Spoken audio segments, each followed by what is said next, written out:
অবশেষে তফসিল ঘোষণা হলো। তফসিল ঘোষণার পরে তারেক রহমান আসবে অনেকেই বলেছে, ধারণা করেছে, যদিও উনি ওনার মায়ের অসুস্থতার জন্য উনি আসতে পারেননি। কেন আসতে পারেননি সেরকম একটা স্ট্যাটাস দিয়েছেন। তো সেই সমস্যা যদি থাকে তাহলে তো তারেক রহমান এখনও আসতে না পারারই কথা।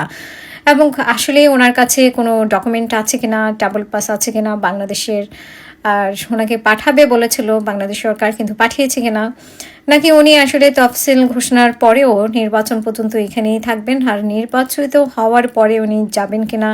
আসলে নেতাকর্মীদের আমার মনে হয় মন খারাপের বিষয়, যেখানে নেতা থাকে না, নেতাকে সরাসরি দেখে না, অনলাইনে আর কতদিন অনলাইনে দেখবে।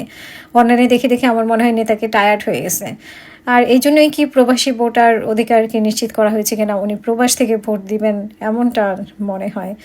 সো প্রিয় দর্শক, আপনাদের মতামতের অপেক্ষা। প্রিয় দর্শক, তারেক রহমান মনে করিয়ে দিলেন যে উনি 1 বছর থেকে বলে আসছেন যে এবারে নির্বাচন সহজ হবে না। এবারে নির্বাচনে অনেক চ্যালেঞ্জিং, অনেক কষ্ট করতে হবে। মানে এতদিন ধরে ধৈর্য ধরেছিল বিএনপি, বিভিন্ন অত্যাচার, নির্যাতন এবং বিভিন্ন হামলার শিকার হয়েছে। ইভেন মানে ঘরে থাকতে পারে নাই, ব্যবসা করতে পারে নাই, চাকরি করতে পারে নাই। 15 বছরের নির্যাতন বা 16 বছরের নির্যাতনের কারণে এত ধৈর্য ধরেছে। কিন্তু গত 5 আগস্টের পর থেকেই তারেক রহমান বলছেন, এবং সেটাই উনি মনে করিয়ে দিয়েছেন, যে এই নির্বাচন সহজ হবে না, এই নির্বাচন অনেক কঠিন হবে।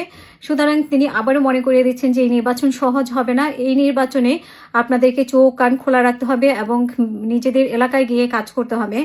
এবং আপনারা যদি এলাকায় না থাকেন তাহলে অন্য মানুষ, মানে অন্য দলের লোকজন এসে বিভ্রান্ত সৃষ্টি করবে, সত্য মিথ্যা বলে মানুষকে বিভ্রান্ত ছড়াবে, এবং সেই বিভ্রান্তের জালে বিএনপির জন্য কঠিন হয়ে যাবে দিনের পর দিন। বাট আপনারা যদি মাঠে থাকেন তাহলে বিভ্রান্ত ছড়াতে পারবে না।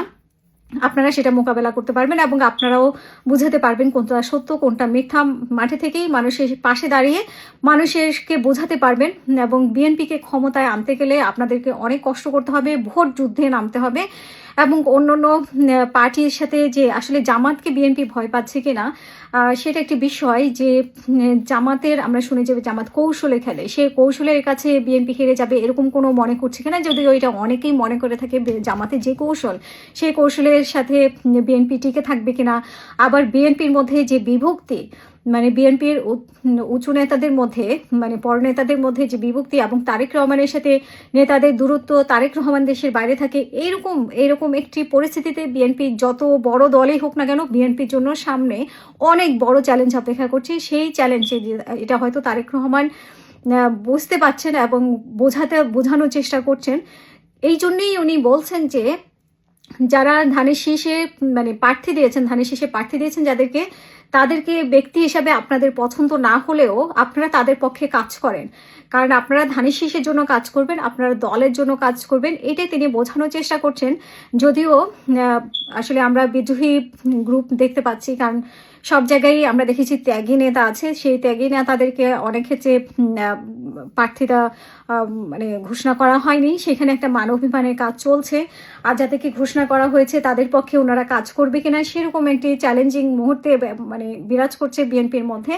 এইদিকে জামাত যদি কৌশলগতভাবে এগিয়ে থাকে তাহলে বিএনপির জন্য এই ভোট যুদ্ধে পরাজিত হবে কিনা সেরকম এক ধরনের আতঙ্ক বিরাজ করছে। আমার মনে হয় তারেক রহমানও সেটা বুঝতে পারছেন, এই জন্যই নেতাদেরকে বারবার উনি বলার চেষ্টা করছেন যে ধানের শীষ যার হাতেই থাকুক না কেন তার জন্য আপনারা কাজ করেন।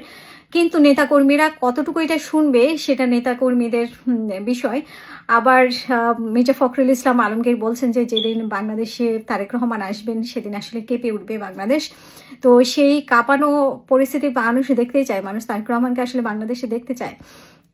সো এই যে ভোট যুদ্ধ, আমার মনে হয় যে তারেক রহমান যদি সরাসরি বাংলাদেশে আসতেন তাহলে বিএনপির জন্য আরও সহজ হতো, যেটা উনি দূরের থেকে নেতাদেরকে বলতে পাচ্ছেন। ওনাকে যদি সামনাসামনি নেতারা পেত তাহলে ওনার আসলে অনলাইনে এতটা বলতে হতো না। ওনার অনলাইনে 1000 বার বলা আর সামনাসামনি একবার বলা সেটাই সমান।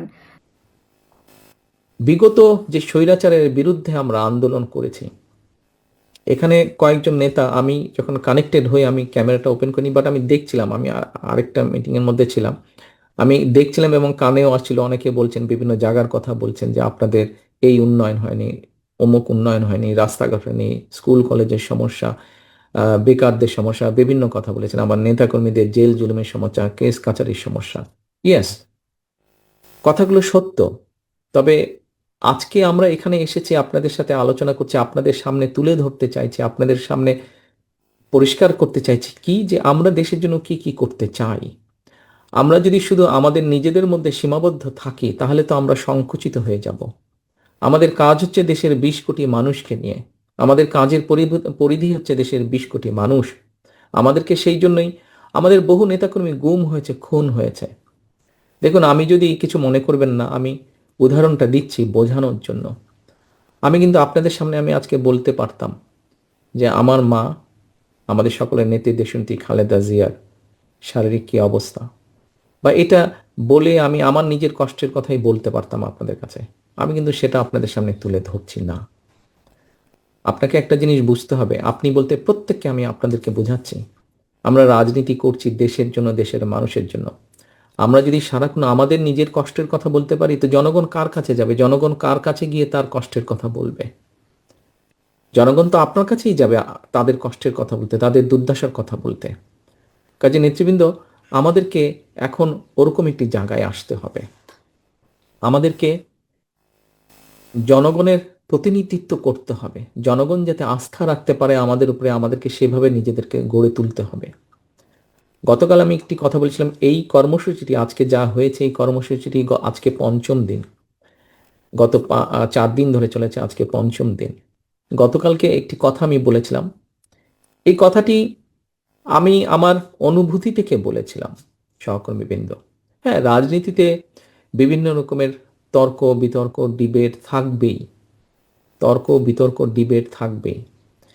কিন্তু আপনি দেখেন, আপনারা প্রত্যেককে দয়া করে একটু 1 মিনিটের জন্য যদি চোখটা বন্ধ করে চিন্তা করে দেখেন, গত 1 বছর ধরে বলেন, গত 15 বছর ধরেই বলেন, ঠিক আছে, 15 বছরটা যেহেতু 1 বছরটা সামনে, ইমিডিয়েট, আমাদের ইমিডিয়েট পাস্ট, আপনি 1 বছর ধরেই দেখেন, আমরা যদি চিন্তা করি, পত্রপত্রিকা খুললে, রেডিও টিভি খুললে, এই যেই 8টা সাবজেক্ট নিয়ে আমরা আলোচনা করেছি, আমি আমার 35 বছরের 30 বছরের রাজনৈতিক অভিজ্ঞতা থেকে বুঝি যে এই 8টা বিষয় যদি আমরা মাঠে বাস্তবায়ন করতে পারি আল্লাহর রহমতে, বাংলাদেশের জনগণের সমর্থনে সরকার গঠন করে এই 8টা সাবজেক্ট যদি আমরা বাস্তবায়ন করতে পারি, সমাজের প্রায় প্রত্যেক শ্রেণী পেশার মানুষ, সাধারণ মানুষ বলতে যাদেরকে বুঝায়, কোনো না কোনোভাবে প্রত্যেকটি শ্রেণী পেশার মানুষ কিছু না কিছু হলেও উপকার পাবে।